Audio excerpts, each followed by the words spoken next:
ಸರ್ಕಾರಿ ಹುದ್ದೆಗಳ ನೇಮಕಾತಿಗೆ ಆಗ್ರಹಿಸಿ ಪ್ರತಿಭಟನೆಯನ್ನ ಮಾಡಲಾಗಿದೆ.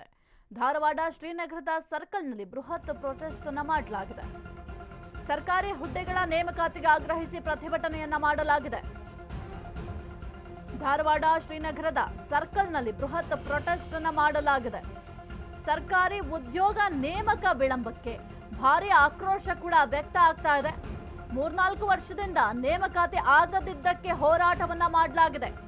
ಸರ್ಕಾರಿ ಹುದ್ದೆ ನೇಮಕಾತಿಗಾಗಿ ಒತ್ತಾಯಿಸಿ ಈ ಒಂದು ಪ್ರತಿಭಟನೆಗೆ ಮುಂದಾಗಿದ್ದಾರೆ. ಪ್ರತಿಭಟನಾಕಾರರ ವಿದ್ಯಾರ್ಥಿಗಳನ್ನ ವಶಕ್ಕೆ ಪಡೆದಿದ್ದಾರೆ ಪೊಲೀಸರು. ಅನುಮತಿ ಪಡೆಯದೆ ಪ್ರತಿಭಟನೆ ನಡೆಸುತ್ತಿದ್ದವರನ್ನ ಅರೆಸ್ಟ್ ಕೂಡ ಮಾಡಲಾಗಿದೆ. ಇನ್ನು ಸರ್ಕಾರಿ ಹುದ್ದೆಗಳ ನೇಮಕಾತಿಗೆ ಆಗ್ರಹಿಸಿ ಒಂದು ಕಡೆ ಪ್ರತಿಭಟನೆಯನ್ನ ಮಾಡಲಾಗ್ತಾ ಇದೆ. ಸದ್ಯಕ್ಕೆ ಏನು ಪ್ರತಿಭಟನಾಕಾರರು ಮತ್ತು ವಿದ್ಯಾರ್ಥಿಗಳನ್ನ ಪೊಲೀಸರ ವಶಕ್ಕೆ ಪಡೆಯುವ ಕೆಲಸ ಕೂಡ ಮಾಡಿದ್ದಾರೆ. ಯಾಕೆಂತಂದ್ರೆ ಯಾವುದೇ ರೀತಿಯ ಪರ್ಮಿಷನ್ ಪಡ್ಕೊಂಡಿರಲಿಲ್ವಂತೆ, ಪರ್ಮಿಷನ್ ತೆಗೆದುಕೊಂಡಿಲ್ಲ ಅಂತ ಸದ್ಯಕ್ಕೆ ಅರೆಸ್ಟ್ ಕೂಡ ಮಾಡಲಾಗಿದೆ. ನೀವು ಕೂಡ ದೃಶ್ಯಾವಳಿಯಲ್ಲಿ ಗಮನಿಸ್ತಾ ಇದ್ರೆ ಎಷ್ಟರ ಮಟ್ಟಿಗೆ ಪ್ರೊಟೆಸ್ಟ್ ಅನ್ನ ಮಾಡ್ತಾ ಇದ್ದಾರೆ ಅಂತ. ಏನು ಸರ್ಕಾರಿ ಹುದ್ದೆಗಳಿದ್ದಾವೆ, ಕೆಲವೊಂದಿಷ್ಟು ಹುದ್ದೆಗಳು ಖಾಲಿ ಇದ್ದಾವೆ, ಆದ್ರೂ ಕೂಡ ನೇಮಕಾತಿಯನ್ನು ಯಾವ ಕಾರಣಕ್ಕೆ ಮಾಡ್ಕೊಳ್ತಾ ಇಲ್ಲ. ನೇಮಕಾತಿ ಮಾಡ್ಕೊಂಡ್ರೆ ಎಷ್ಟೋ ಜನ ವಿದ್ಯಾರ್ಥಿಗಳಿಗೂ ಕೂಡ ಇದು ಅನುಕೂಲ ಆಗುತ್ತೆ. ಯಾಕಂತಂದ್ರೆ ಎಲ್ಲರೂ ಕೂಡ ಗ್ರಾಜುಯೇಷನ್ ಮುಗಿಸಿರ್ತಾರೆ, ಅಪ್ಲೈ ಮಾಡಿರ್ತಾರೆ, ಈಗ ಒಂದು ಎಕ್ಸಾಮ್ ಅನ್ನೋದಿರುತ್ತೆ ಅಲ್ವಾ, ಅದನ್ನೆಲ್ಲವನ್ನು ಕೂಡ ಕಂಡಕ್ಟ್ ಮಾಡಬೇಕಾಗತ್ತೆ. ಇಷ್ಟು ಕೇರ್ಲೆಸ್ ಯಾಕೆ ಮಾಡ್ತಿದ್ದಾರೆ ಅಂತ ಈ ಒಂದು ಪ್ರೊಟೆಸ್ಟ್ ಅನ್ನ ಮಾಡಲಾಗ್ತಾ ಇದೆ. ಇನ್ನು ಪ್ರತಿಭಟನಾ ನಿರತರನ್ನ ಸದ್ಯಕ್ಕೆ ಪೊಲೀಸರು ಅರೆಸ್ಟ್ ಮಾಡುವ ಕೆಲಸ ಕೂಡ ಮಾಡಿದ್ದಾರೆ.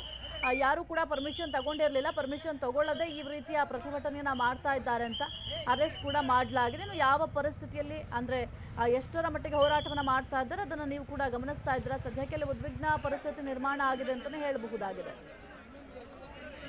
ನಾ ಹಾಕ್ತೇನೆ ಸರ್ ಇದರಣ್ಣ, ನೀವು ಬ್ರೇಕಿಂಗ್ ಮಾಡಿ ಪಟ್ ಪಟ್